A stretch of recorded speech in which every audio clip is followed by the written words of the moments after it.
NASA ने कायनात में बहुत सारे सियारों को फाइंड किया है। इनमें से कुछ सियारे हमारी जमीन जैसे भी हो सकते हैं। मसला ये है कि जमीन से इन सियारों को देख पाना बहुत ज्यादा मुश्किल है। लेकिन कुछ टाइम पहले जेम्स स्पेस टेलीस्कोप ने जमीन जैसे सियारे की तस्वीर खींच ली। क्या ये सच है? आखिर वो सियारा कैसा दिखाई देता है और उसके अंदर साइंसदानों ने क्या कुछ देखा, ये आप जानोगे आज की इस वीडियो में, क्योंकि आप देख रहे हैं स्पेस वर्ल्ड। स्टार की तस्वीर को देखें जिसे हबल स्पेस टेलीस्कोप ने खींचा था। सेम इसी स्टार की तस्वीर को जेम्स स्पेस टेलीस्कोप से भी खींचा गया। आप देख सकते हैं कि जेम्स की इमेज हबल से बहुत ज्यादा क्लियर है। स्टार के गिर्द एक सियारा ऑर्बिट करता है। साइंटिस्ट के मुताबिक ये सियारा हमारी जमीन की तरह अपने स्टार के हैबिटेबल जोन में आता है, यानी वहाँ पानी हो सकता है। साइंटिस्ट उस सियारे की तस्वीर खींचना चाहते थे, लेकिन वो सियारा जिस स्टार को ऑर्बिट करता है वो इतना छोटा है कि उसकी रोशनी में ये सियारा हमें जमीन से दिखाई ही नहीं देता।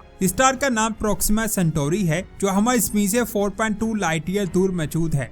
इस सोलर सिस्टम में 3 स्टार्स हैं, जिनके नाम alpha Centauri A, alpha Centauri B और प्रोक्सिमा सेंटोरी है। अल्फा सेंटोरी ए और बी 2 बड़े स्टार हैं जो एक दूसरे के गिर्द ऑर्बिट करते हैं, जबकि प्रोक्सिमा सेंटोरी एक रेड ड्वार्फ छोटा स्टार है। कई सालों की मेहनत के बाद साइंसदान इसके गिर्द ऑर्बिट करने वाले सियारे की तस्वीर खींचने में कामयाब हो सके। ये उस सियारे की तस्वीर है। वो सियारा इस सर्कल में है, लेकिन लाइट कम होने की वजह से वो क्लियर दिखाई नहीं दे रहा। इसीलिए एक बार फिर से जेम्स स्पेस टेलीस्कोप से इसकी तस्वीर खींची गई, लेकिन इस बार ये वाज़िया तौर पर दिखाई दे जाता है। इसके मुख्तलिफ तस्वीरों को आप स्क्रीन पर देख सकते हैं। अभी भी ये इतना क्लियर दिखाई नहीं दे रहा, लेकिन इसको स्टडी करने के लिए साइंसदानों के लिए इतना ही इमेज काफी है। इन सारी तस्वीरों को स्टडी करके साइंटिस्ट ने उस सियारे का एक 3D मैप बना दिया, जिससे साफ साफ पता चल सकता है कि उस सियारे के अंदर क्या कुछ मौजूद है। मॉडल में आप बादलों को देख सकते हैं, जिसका मतलब है कि वहाँ एटमॉस्फेयर तो मौजूद है, लेकिन ये कंफर्म नहीं है कि वो एटमॉस्फेयर हमारी जमीन जैसा है कि नहीं।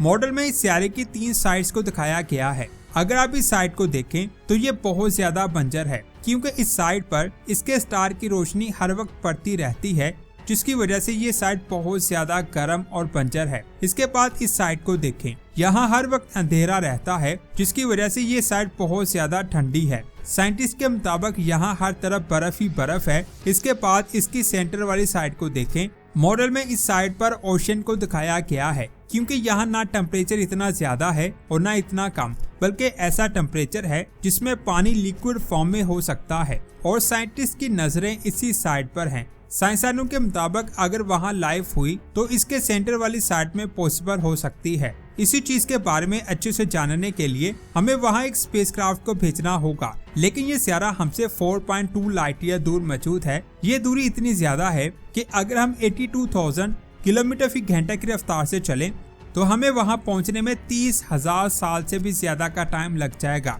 इसलिए साइंसदान उस सियारे को करीब से देखने के लिए एक नया स्पेसक्राफ्ट बना रहे हैं, जिसका साइज सिर्फ एक चिप के बराबर होगा। इसे एक बड़ी शीट से कवर किया जाएगा। आप ये जानकर हैरान हो जाएंगे कि ये स्पेसक्राफ्ट फ्यूल से नहीं बल्कि लेजर लाइट से चलेगा। इसे जमीन से 1000 लाइट बीम से पुश किया जाएगा और ये स्पीड ऑफ लाइट के 1/20 हिस्से तक पहुंच सकेगा। इस स्पीड से ये स्पेसक्राफ्ट तकरीबन 20 साल में इस प्लेनेट के करीब पहुंच जाएगा। इसका नाम लाइट सेल है और एक बार लेजर से पुश करने के बाद इसे रोका नहीं जा सकता। ये सियारे के करीब से गुजरते हुए तस्वीरें खींचेगा, मगर वहां रुक नहीं सकेगा। इसीलिए साइंटिस्ट के पास उस सियारे को स्टडी करने के लिए कुछ ही सेकंड्स होंगे। अभी इस पर काम जारी है और इसे फुली रेडी होने में 10 साल लगेंगे। मतलब अभी हमें और इंतजार करना होगा ताकि इस सियारे को करीब से स्टडी किया जा सके। आपका इस सियारे के बारे में क्या कहना है, नीचे कमेंट्स करके जरूर बताएं। इसके बाद बात करते हैं 2009 में एक साइंसदान मैथ्यू वेव्स ने एक ऐसा सियारा ढूंढ निकाला जो अपने स्टार से 3000 गुना ज्यादा बड़ा था और अपने स्टार के गिर्द चक्कर लगा रहा था। सोचने वाली बात यह है कि एक सियारा अपने स्टार से इतना बड़ा कैसे हो सकता है और इतना ज्यादा बड़ा होने के बावजूद वो अपने स्टार के गिर्द ऑर्बिट कैसे कर सकता है। हमारी जो इस वक्त फिजिक्स है उसके मुताबिक अगर कोई सियारा इतना बड़ा होता है तो उसकी बहुत ज्यादा ग्रेविटी की वजह से वो कोलैप्स होकर एक स्टार बन जाएगा, लेकिन वो तो अभी भी एक सियारा है।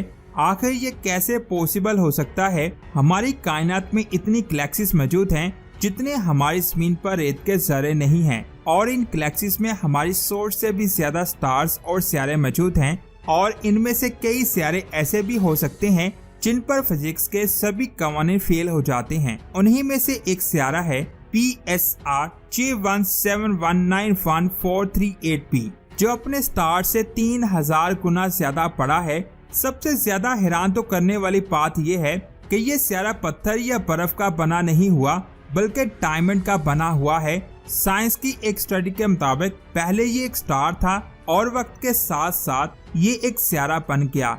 आखिर ये कैसे पॉसिबल हो सकता है? हमारी कायनात में जब कोई स्टार अपनी उम्र पूरी कर लेता है तो उसमें एक धमाका होता है, जिसके बाद वो या तो एक ब्लैक होल बनता है, या फिर एक न्यूट्रॉन स्टार, या फिर एक नेबुला बन जाता है, जिसकी डस्ट में मजीद न्यू स्टार्स की फॉर्मेशन होती है। लेकिन ये स्टार से एक सियारा कैसे बन गया? इसकी वजह है इसका स्टार जो एक न्यूट्रॉन स्टार है, यानी ये एक मरे हुए स्टार से बना है जो साइज में बहुत छोटा है। लेकिन आपने इसके साइज पर नहीं जाना। बेशक ये साइज में छोटा है, लेकिन इसका मास हमारे सूरज से 1.5 गुना ज्यादा है। जैसा कि मैंने आपको पहले भी बताया है कि ये सियारा पहले एक स्टार था, और ये न्यूट्रॉन स्टार जिस स्टार से बना है वो एक मैसिव स्टार था। उस मैसिव स्टार में एक्सप्लोजन हुआ जिससे न्यूट्रॉन स्टार बना। इसके कई सालों बाद दूसरा स्टार एक रेड जायंट बना, उसके बाद ये येलो हुआ और फिर ये एक व्हाइट ड्वार्फ बन गया। ये बात आप जान लें